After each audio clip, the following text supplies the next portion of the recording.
시작하기에 앞서 구독과 좋아요 안 하셨다면 구독과 좋아요 꼭 한 번씩 부탁드립니다. 구독과 좋아요는 크리에이터에게 큰 힘이 됩니다. 제게 큰 힘을 주셔서 감사드리며 바로 시작합니다. 손흥민을 애정하는 감독 중 한 명인 무리뉴가 손흥민에 대해 발언하며 크게 화제가 되고 있습니다. 무리뉴 감독이 이끄는 AS 로마와 K리그의 인천 유나이티드도 합류했습니다. 29일에는 울버햄튼과 로마가, 8월 1일에는 인천과 로마의 경기가 기획됐었습니다. AS 로마가 주최 측이 선금을 주지 않았다며 한국 방문 취소를 고려하고 있었고 결국 주최 측이 제대로 이행하지 않아 한국 방한은 취소되었습니다. 이와 관련한 인터뷰 중 손흥민에 대한 이야기가 나왔는데요. 무리뉴는 지난 A매치 때에 스포츠 탈장으로 고생했던 손흥민에 대해 발언했습니다. 손흥민은 다른 한국 선수들보다 더욱 장거리 비행을 하며 몸이 망가져서 일찍 은퇴하기도 하고 은퇴를 고려하기도 하는데 남다른 자기관리로 운동 능력 및 회복 능력이 좋고 국가대표팀을 향한 애정이 높아 늘 성실하게 대표팀에 참여했던 선수였다. 이번에 수술 이후 회복을 잘했으면 좋겠다고 발언했습니다. 그는 이어 소니는 2015년 토트넘에 입단한 뒤에 톱 클래스 공격수로 발돋움했다. 프리미어리그 데뷔 시즌에 부침이 있었지만 주전 경쟁을 이겨냈고 토트넘 내 핵심 선수로 성장했다. 작년 시즌에는 아시아인 최초 세계 최고 리그 프리미어리그에서 득점왕을 해내면서 세계적인 무대에 이름을 새긴 것도 훌륭하다고 생각한다. 얼마 전 사우디의 천문학적인 액수를 거절한 것도 대단한 일이다. 이제 프리미어리그에서 새로운 도전이 필요할 것이다. 손흥민은 최전방 공격수부터 2선 어느 곳에서든지 플레이할 수 있다. 양발 슈팅 능력으로 어느 곳에서든지 위협적인 슈팅과 골을 결정지을 수 있는 월드클래스 공격수이다. 수비 뒷공간을 활용하고 스피드와 라인 브레이킹이 강점인 선수이다. 이 점을 잘 살릴 수 있는 컬러의 팀과 잘 어울릴 것이다. 라며 의미심장한 말을 남겼습니다. 이어 지난 발언도 재조명되고 있는데요. 무리뉴는 토트넘 감독을 맡기 전 한 방송사에서 손흥민에 대해 극찬을 하며 화제가 되었었습니다. 무리뉴는 펩 과르디올라 감독의 맨체스터 시티처럼 공을 소유하는 축구를 하지만 공을 잃었을 때 빠른 속공을 허용한 팀을 상대할 때 손흥민보다 잘하는 선수는 없다고 생각한다. 이처럼 손흥민은 팀이 빠른 속도로 수비에서 공격으로 전환하는 역습 상황에서 자신의 주력을 최대한 살려 문전으로 침투해 강력한 슈팅으로 마무리하는 능력이 최대 장점이다. 라고 발언했었습니다. 또한 토트넘에 대한 이야기도 덧붙였는데요. 무리뉴 감독은 토트넘 재임 시절 나폴리의 김민재 선수와 영상통화로 대화를 나눴다. 토트넘 시절 그를 영입하길 원했지만 토트넘이 날 도와주지 않았다고 말했습니다. 이어 그 당시 그 선수를 데려오는데 1천만 유로 약 134억 원이 들었는데 토트넘은 500만 유로만 제시했다며 70만 800만 유로만 냈어도 거래가 성사됐을 텐데 구단은 더 돈을 쓰지 못했다고 꼬집었습니다. 이어 그는 이후 김민재와 2-3회 영상통화를 했다. 그는 정말 토트넘에 오고 싶어 했지만 그럴 수 없었다며 그 형편없다던 선수가 바로 김민재라고 돌아봤습니다.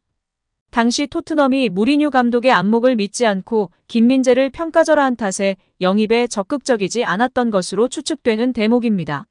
무리뉴 감독의 토트넘 재임 시절 김민재는 베이징 거안중국에서 뛰고 있었습니다. 만약 무리뉴 감독의 구상대로 됐다면 김민재와 손흥민은 국가대표팀뿐 아니라 토트넘에서도 한솥밥을 먹을 수 있었습니다. 이어 그는 이뿐만 아니라 토트넘은 감독에 대한 존중이 없다. 지나치게 회장이 구단 운영에 개입한다. 전권을 주지 않고 책임만 묻는다. 전권을 주고 책임을 물을 때 깨끗하게 일할 수 있다. 경질 과정에서도 매끄럽지 못했다. 나는 내가 지휘한 모든 팀들과 연결되어 있다고 느끼지만 토트넘은 예외이다. 토트넘 팬들에게 죄송하지만 토트넘은 그의 것이다. 라며 레비 회장을 저격했습니다. 이어 그는 팀에 충성하고 헌신하는 선수들이 많이 있다. 그러나 토트넘은 그런 구단이 아니다. 현재까지 남아있는 몇몇 친구들은 꼭 이번 여름에 토트넘을 떠나길 바란다며 발언을 마쳤습니다. 무리뉴 감독이 에둘러 우회적으로 발언하였지만 결국 손흥민에게 탈트넘 하라는 메시지로 들리는데요. 우리 손흥민 선수의 토트넘 무사 탈출을 응원하고 지지합니다. 한편 최근 토트넘의 가장 큰 관심사는 해리 케인의 거취입니다. 이는 우리 국내 팬들에게 손흥민의 거취에도 큰 영향을 주기 때문인데요. 케인을 이적시키고 싶지 않은 토트넘은 최근 뮌헨의 2차 제의 1,100억 원의 이적 제의도 거절하고 케인의 이적이 불가능하다는 뜻을 내치쳤습니다. 여기에 토트넘은 해리 케인에게 주급을 2배 인상해주겠다는 파격 제안을 한 상황입니다. 이에 레비 회장이 토트넘의 주급 체계를 정리하기 위해 기존의 2위였던 손흥민을 이적시키기로 결정했다는 보도가 나오고 있습니다. 반면 리버풀 측에서는 손흥민이 EPL 리그 내에서 최고의 대우를 받는 스트라이커여야 한다며 토트넘에서 방출되는 손흥민을 영입하겠다는 계획을 세우며 구체적인 행동에 들어간 것으로 알려져 화제가 되고 있습니다. 영국 매체 이브닝 스탠다드가 보도하였고 국내에서도 보도되며 많은 팬들이 주목하고 있는데요. 영국 매체 이브닝 스탠다드는 7일 리버풀이 손흥민을 영입하려고 움직이고 있다. 리버풀의 핵심 공격수였던 호베르투 피르미누와 재계약을 하지 않았다. 이에 따라 자연스럽게 손흥민의 자리를 만들었담라고 보도했다. 이어 피르미누가 지난 5일 사우디 프로리그의 알아흘리 구단으로 이적했다. 리버풀은 피르미누와 재계약하지 않았다. 그를 자유계약으로 보냈다. 그는 모하메드 살라, 사디오 마네과 함께 환상적인 호흡을 보여줬지만 이제 리버풀 구단은 살라만 남아있단라고 전했다. 그러면서 보이르겐 클롭 리버풀 감독이 손흥민을 영입해 살라와 손흥민을 득점 1위 듀오로 만들려고 한다. 클롭 감독이 손흥민을 영입하려는 의지가 강하다. 다니엘 레비 토트넘 회장도 이적료로 6천만 유로 약 857억 원만 제시하면 손흥민의 이적을 허용한다는 결심을 굳혔다.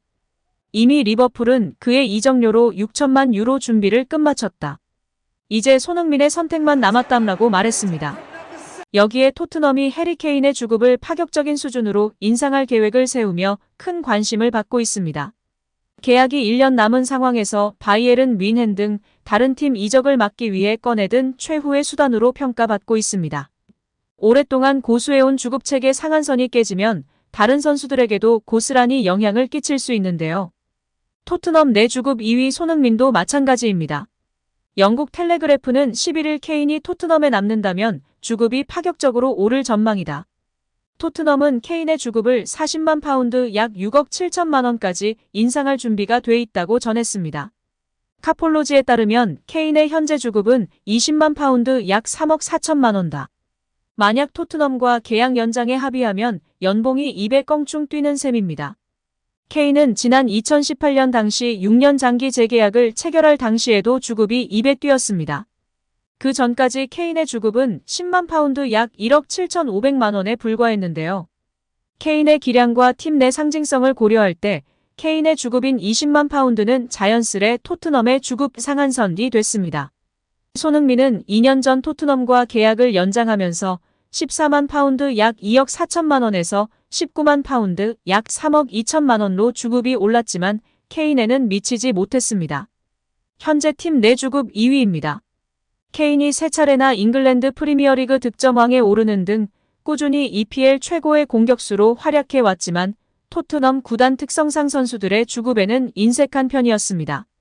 이번에 계약을 연장하면 주급을 무려 40만 파운드까지 인상시켜줄 것이라는 전망은 그래서 더 파격적입니다. 토트넘이 꺼내든 케인의 주급 인상안에 관심이 더 쏠리는 건 앞으로 손흥민 등 다른 선수들에게도 영향을 끼칠 가능성이 있기 때문인데요. 특히 주급 2위인 손흥민은 토트넘과 계약이 2년 남아 있습니다. 내년 여름이면 지금의 케인과 같은 상황에 놓이게 됩니다. 토트넘 역시 EPL 득점왕 출신인 손흥민에게 재계약을 제안할 가능성이 큰 상황입니다. 케인에게 파격적인 주급 인상을 제안했던 사례는 손흥민의 주급 재협상에도 중요한 포인트가 될 수 있습니다. 손흥민의 현재 주급은 EPL 다른 구단과 비교하면 더욱 낮은 수준으로 평가받고 있습니다. 맨체스터 유나이티드에선 무려 10번째에 불과하고 첼시에서는 9번째, 맨체스터 시티에서도 7번째에 해당하는 금액입니다. 이에 대해 국내 팬들은 이게 말이 되냐, 제대로 된 대우를 받아야지, 월클이자 아시아의 아이콘의 상징성만으로도 이해할 수 없는 처우다. 토트넘은 역시 근본 없는 셀링클럽이다. 셀링클럽답게 빨리 팔아라, 명문 B클럽 흉내내지 말고 손흥민 보내줘라 등으로 분노를 표출하고 있는 상황입니다. 토트넘 구단이 필요에 따라 주급 체계를 깨트릴 수 있음이 확인된다면 손흥민은 그에 합당한 대우를 요구하거나 다른 구단으로 이적을 원하는 근거로 삼을 수 있기 때문에 매우 중요한 시기입니다. 케인의 주급 인상 가능성이 떠오르는 건 손흥민에게도 중요한 소식이 될 수 있다고 평가받고 있습니다. 오늘 영상은 여기까지입니다. 우리 구독자분들의 생각은 어떠신지 궁금합니다. 댓글로 의견을 남겨주시면 감사하겠습니다. 끝까지 시청해주셔서 감사드리며 다음에도 더 좋은 영상으로 찾아뵙도록 하겠습니다.